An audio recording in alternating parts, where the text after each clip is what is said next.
Nah, untuk pembelajaran pada pagi hari ini nanti kita insya Allah akan belajar mengenai Al-Quran hadis, yaitu dalam tema perilaku rendah hati, hemat, dan hidup sederhana. Nah, harapannya sebelum memulai pembelajaran kita sama-sama meluruskan niat, para siswa sekalian meluruskan niat, ibu di sini juga meluruskan niat, kita luruskan niat semata-mata untuk mencari ridha Allah. Jangan biarkan niat kita untuk hal-hal yang lain. Misalkan pada pagi hari ini sudah waktunya untuk belajar, ya sudahlah berangkat, kayak seperti itu ya. Tapi itu yang pertama, yaitu diniatkan semata-mata untuk mencari ridha Allah. Semoga niat di awal kita benar, niat di pertengahan pembelajaran juga benar, dan harapannya sampai di akhir pembelajaran niat kita benar. Amin.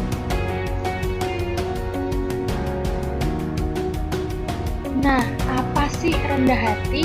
Ada yang tahu? Para siswa sekalian ada yang tahu? Oke, kalau misalkan belum tahu, Ibu kasih tahu ya. Rendah hati ada beberapa pengertian, yaitu secara bahasa, kemudian yang kedua ada secara istilah. Nah, secara bahasa, rendah hati adalah menurunkan dan merendahkan. Nah, yang direndahkan itu hatinya, bukan dirinya. Beda ya antara rendah hati dengan rendah diri.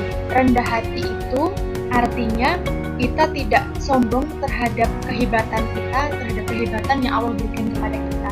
Nah, kalau misalkan rendah diri itu seperti minder. Nah, hal yang seperti itu yang tidak boleh. Kemudian secara istilah, yaitu sikap yang tidak memandang rendah orang lain. Nah, itu tadi, tidak boleh kita merasa lebih hebat daripada orang lain. Kita tidak boleh merasa bahwa aku lebih pintar daripada orang lain.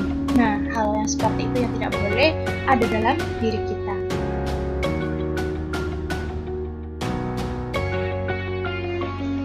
Untuk yang selanjutnya yaitu ada ciri-ciri orang yang bersifat rendah hati. Nah, yang pertama yaitu berorientasi mendekatkan diri kepada Allah Subhanahu wa Ta'ala. Ketika kita mempunyai sifat yang rendah hati, maka kita akan selalu berusaha untuk mendekatkan diri kepada Allah Subhanahu wa Ta'ala. Yang kedua, memiliki perkataan dan perbuatan yang santun dan lemah lembut. Kemudian yang ketiga ada menjauhkan dari sikap sombong, angkuh, dan merendahkan orang lain.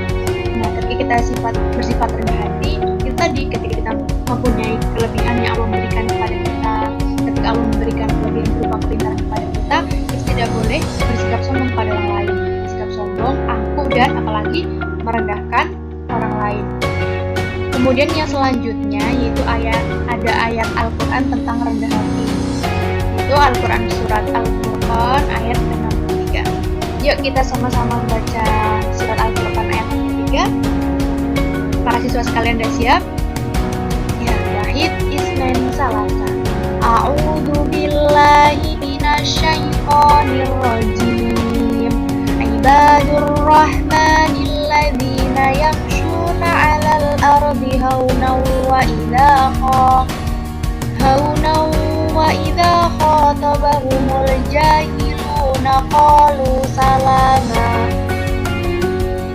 Nah, yang artinya, dan hamba-hamba Tuhan yang Maha Pengasih itu adalah orang-orang yang berjalan di atas bumi dengan rendah hati, dan apabila orang-orang bodoh menyapa mereka dengan kata-kata yang hina, mereka mengucapkan salam.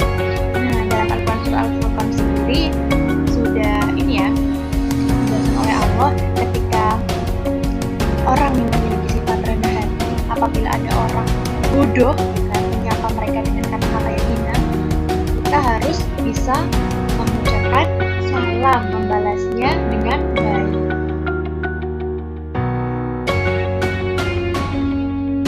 Dan arti perkata surat Al-Furqan yaitu surat ke-25 ayat 63. Ada 1, 2, 3, 4, 5, 6, 7, 8, 9, 10, 11, 12, ada 12 ya. Ada 12 perkata. Nah, yang pertama ada wa'ibadu yang artinya dan hamba-hamba. Yang kedua ada ar-Rahmani, Maha Pemurah. Terus ada alladzina, orang-orang yang. Nah, selanjutnya ada yamshuna, yang artinya mereka berjalan. Ada ala, di atas, al-ardi, bumi, al-ard gitu ya, bumi. Hauna, rendah hati, rendah hatinya ada di kata hauna. Kemudian ada waida, dan apabila.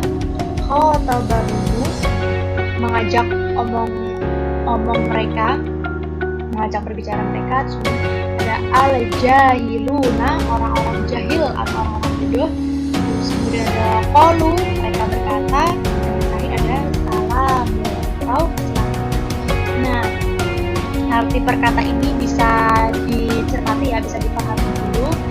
Nah, akan lebih baik nanti ketika para siswa sekalian menghafalnya. Kemudian makna surat Al-Furqan, yaitu dari Quran surat Al-Furqan ayat 63 tersebut, Allah Subhanahu wa taala mengajarkan kepada kita agar memiliki sifat rendah hati. Sifat rendah hati ini harus diwujudkan dalam setiap perilaku kita, baik terhadap diri sendiri, terhadap Allah, maupun terhadap orang jahil yang menyapa kita dengan kata-kata yang buruk. Jadi sifat rendah hati ini kita harus terapkan gitu ya, terapkan kepada perilaku kita terhadap diri kita sendiri, menghargai diri kita sendiri, kemudian kepada Allah dan kepada orang-orang jahil, orang-orang yang menyapa kita dengan kata-kata yang buruk. Kemudian selanjutnya yaitu ayat Al-Quran tentang nikmatnya hemat dan hidup sederhana, yaitu Al-Quran surat Al-Isra ayat 26 sampai 27. Yuk kita baca bersama-sama. Para siswa sekalian sudah siap? Yuk kita baca bersama-sama.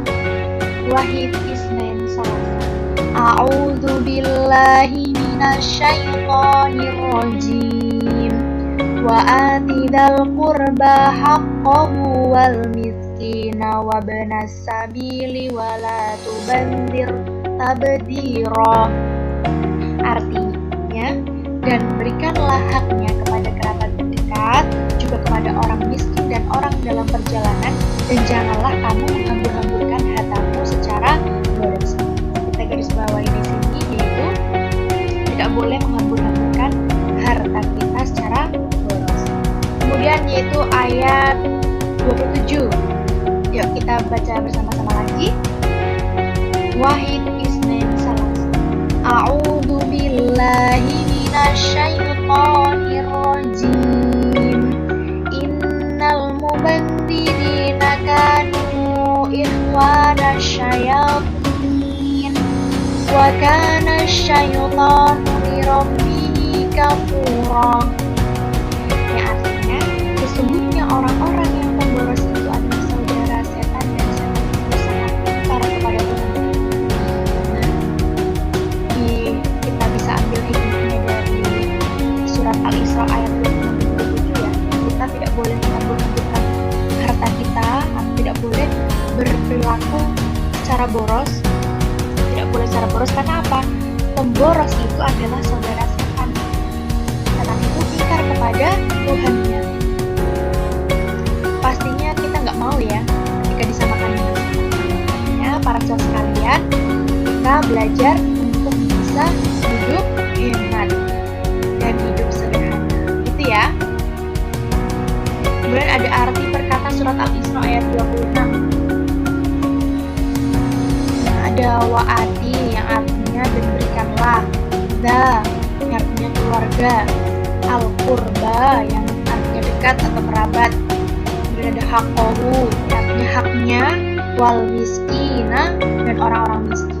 Nah, ini bisa para siswa sekalian pahami untuk arti perkata dari surat Al-Isra ayat 26 dan ayat 27. Silahkan diperhatikan, boleh juga dihafal gitu ya. Kan lebih baik lagi ketika kalian hafal. Masya Allah, nanti kalau kalian hafal ketika ibu tanya gitu ya, Ina artinya apa? Nah, langsung bisa jawab sesungguhnya. Akan lebih baik seperti itu. Kemudian ada makna surat Al-Isra, yaitu dari Quran surat Al-Isra ayat 26 dan 27 diturunkan Allah Subhanahu wa taala dalam rangka menjelaskan gaya hidup kaum jahiliyah yang salah. Dalam ayat ini pun Allah menegaskan kepada manusia agar mempunyai keahlian mengelola harta yang dimiliki. Karena orang-orang yang boros adalah saudara dari setan. Nah, Allah memberitakan ya kepada para manusia agar bersikap hemat dalam hartanya. Kemudian kita dipisahkan untuk mempunyai keahlian, yaitu mengelola harta yang dimiliki dengan sebaik-baiknya. Tidak boleh kita melakukan harta kita dengan boros-boros. Pengen beli A, beli A, pengen buat beli B, buat beli B. Jadi bedakan antara kewajiban dengan keinginan, gitu ya. Nah, bahkan secara tidak langsung di sini menyamakan sifat orang-orang yang boros atau orang-orang yang bergini sebagai sifatnya setan, bahkan disebutkan sebagai saudaranya setan. Pastinya para siswa sekalian tidak mau ya ketika disamakan, apalagi menjadi saudara dari setan, gitu ya. Pasti tidak mau. Makanya kita berusaha untuk bisa menjadi manusia yang sebaik-baiknya dalam mengelola harta kita. Alhamdulillah Allah memberikan kesempatan pada kita sampai di penghujung pembelajaran. Semoga apa yang tadi kita sudah pelajari mengenai perilaku rendah hati, hemat, dan hidup sederhana Allah berkahi. Amin. Apabila dari Ibu banyak salah-salah kata, mohon dimaafkan. Wassalamualaikum warahmatullahi wabarakatuh.